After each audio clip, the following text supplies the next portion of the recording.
Welcome to Adulting 101, Episode 4. This is the fourth and final episode in this series.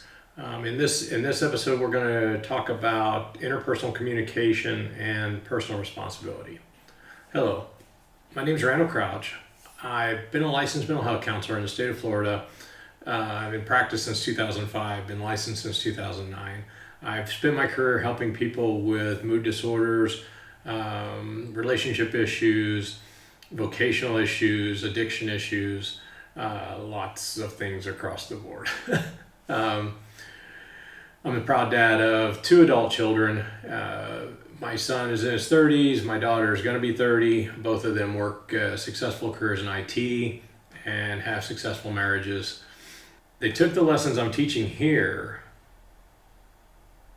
that were taught to them when they were teenagers and young adults, and they've implemented those successfully in their lives.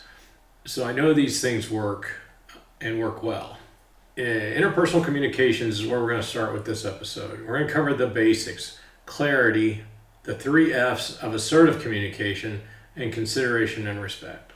Clarity is exactly that. We need to clarify what we're saying, but also what we're hearing.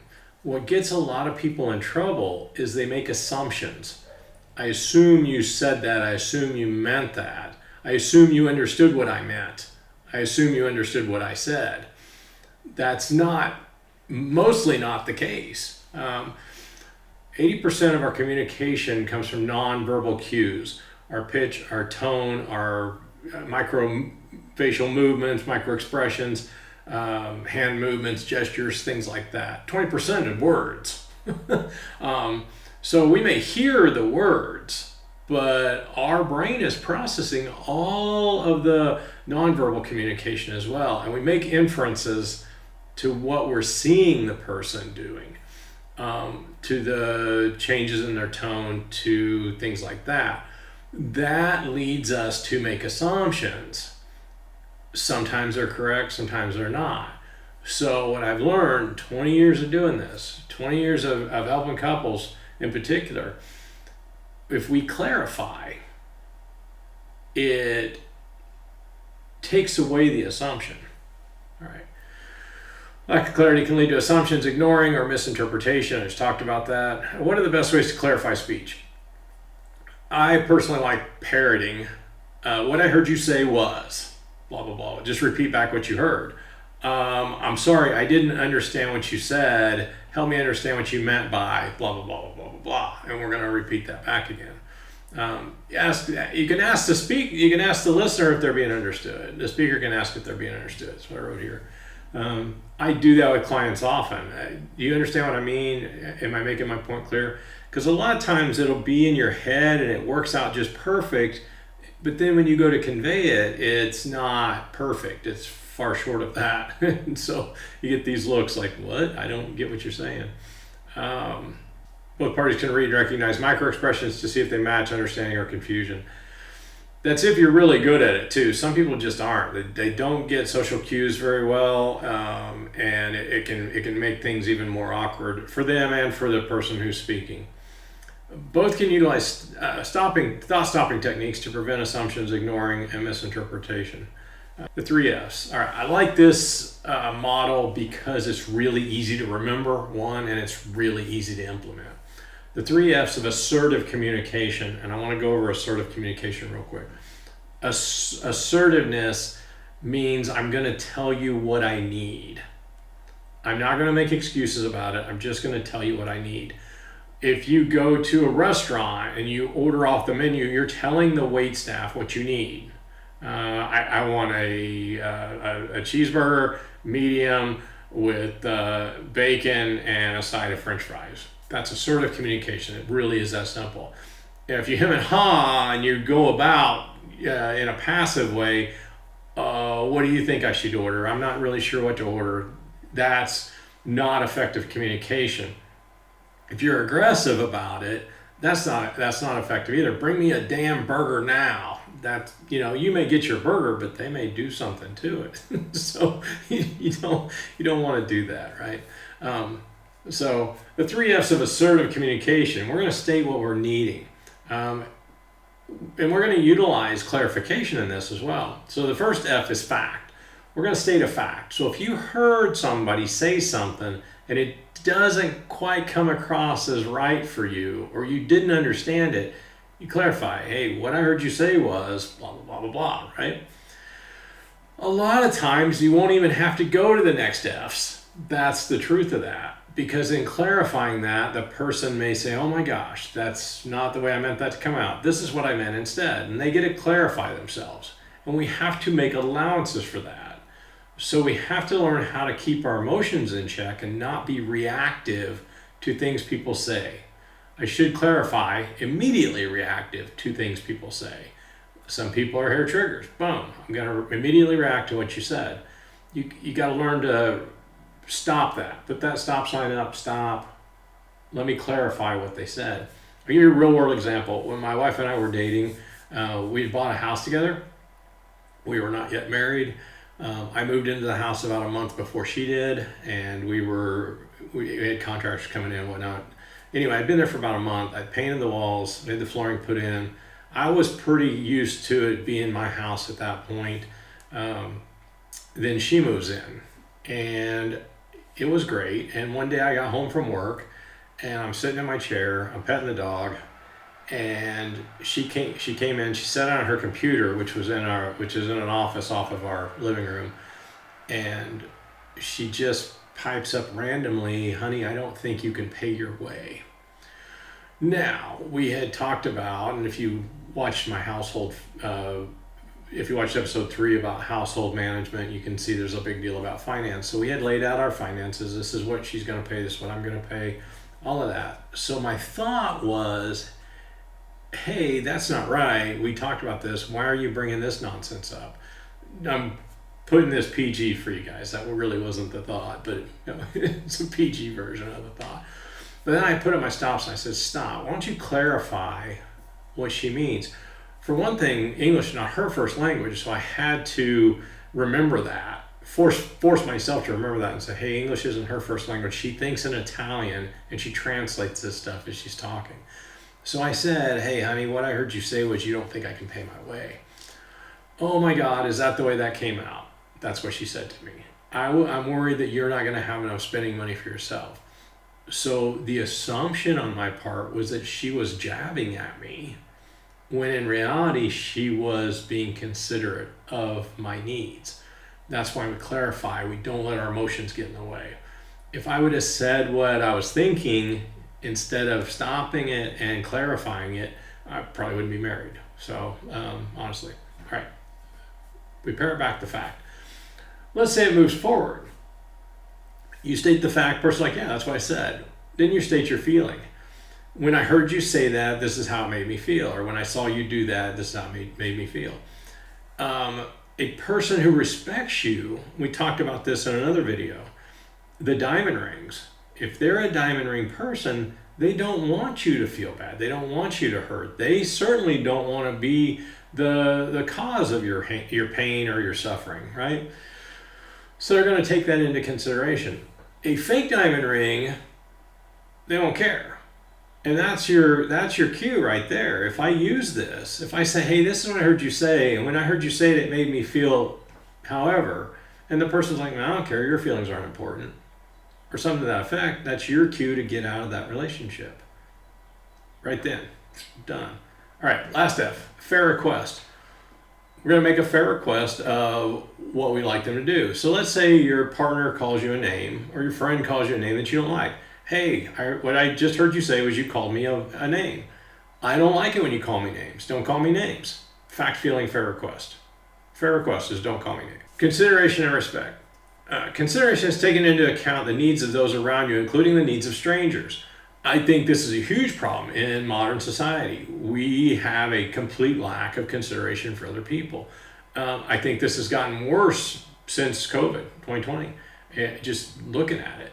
People just are so self-centered now. They don't take into consideration everyone else and their needs. Granted, you have to take care of yourself, don't get me wrong, but you also have to be considerate of those around you, of the environment, of the situation, of everything that's going on around you. Consideration is understanding that your action or inaction has consequences to you and or those around you. Respecting is treating others in a dignified manner. And I've had clients tell me this before. I will respect you when you respect me. If you think like that, no one's going to respect anyone ever. And those definitive words, can't hold true. It's just the world doesn't run that way. And you can see in a lot of components of modern society that this is an issue. There's a total lack of consideration, a total lack of respect. So my take is we're respectful to everyone, and unless they show themselves to be like a fake diamond ring, then I don't have to be respectful. I'm just not gonna, or disrespectful. I'm just not gonna have you in my circle. All right. Interpersonal communication summary. And again, this is just the basics, but if you practice these things, you'll see that it improves greatly. All right, here's what we learned. Clarity. We want to clarify everything that we're saying. We want to make sure that the person understood the point we were trying to get across, and or that we understood the point that they were trying to get across. Okay? You don't have to agree with that point necessarily. I'm not saying that. You just have to understand it. Understand what they're trying to tell you. Okay. The 3 F's of assertive communication: fact, feeling, fair request. This is what I heard you say. This is how it made me feel. This is what I need you to do going forward. Again, if you have somebody that cares about you, they will correct that. If someone does not care about you and they're just using you, they will not correct it. And that's your red flag. Get out. I can tell you life is too short to be in bad relationships, whether they're intimate relationships, they're platonic relationships, whether they're family relationships. Doesn't matter. Life is too short to be in toxic, unhealthy relationships. And you have permission to leave.